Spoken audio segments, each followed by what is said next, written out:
Adam Gase.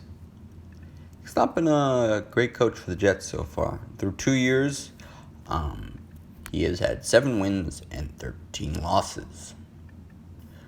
Now, I know what you're saying. It's only been 2 years.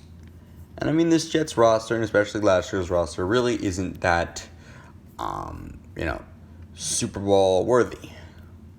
But I think last night, or on Thursday night, kind of proved why he shouldn't be coaching the Jets no more.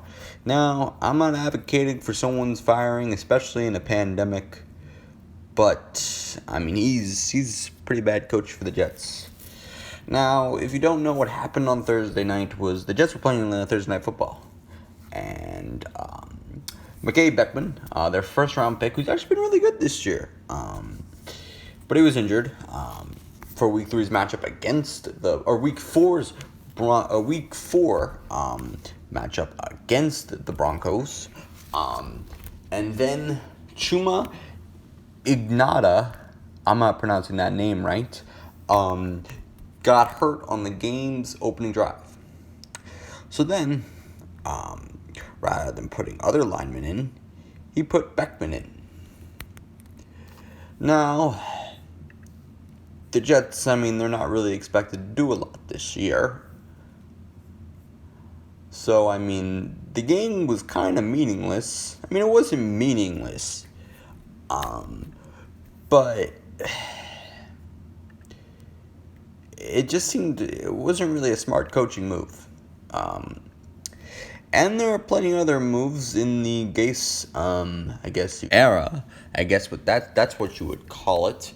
That kind of, show that he really isn't the best coach for the Jets right now. Now, the next stat I'm going to bring up in my argument that he isn't the best coach for the Jets right now is penalties. Now, you have to understand that the coach isn't playing out there. But a coach's ability to keep this team disciplined in a game is huge. And is a huge part of coaching the NFL. Now, the Jets have the second most penalties this year with 9 penalties per game. That is one behind the Arizona Cardinals, who have 10 penalties per game.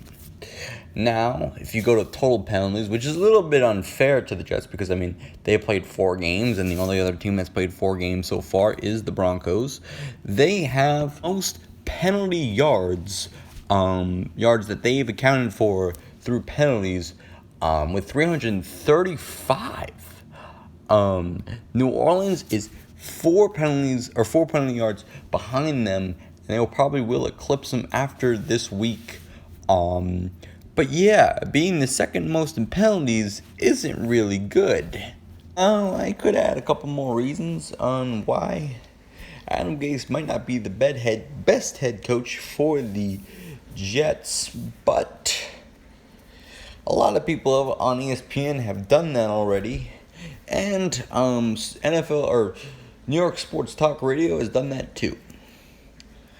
So, I'm going to leave it with this. If you're the Jets, after you fire Adam Gase, who do you hire? Now, the name you got to consider is Eric Bieniemy, the Chiefs' offensive coordinator. Now, you might be saying to yourself, well, they got Patrick Mahomes. Of course that Chiefs' offense is really good.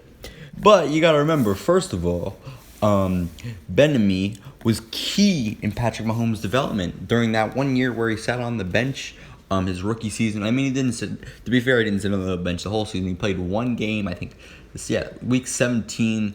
But then it was kind of like garbage time. The Chiefs were already in the playoffs that year. So he kind of helped him develop and become a great quarterback, or a legendary quarterback in this league. So there's that too. There's also, he's very creative with this offense. If you remember, week 2 against the Ravens on Monday Night Football, there was one play in the goal line or in the red zone where everyone in the Ravens defense thought the ball was going to Hill on the outside, but Anthony Sherman, he walks into the middle of the end zone, catches the ball, and scores a touchdown. Now that's one example of his creative plays that Eric Bentley comes up with. Now, there are a bunch of other candidates that you could list. But I do think Aaron Bentley is the best candidate right now. And that's all I got for you in this video.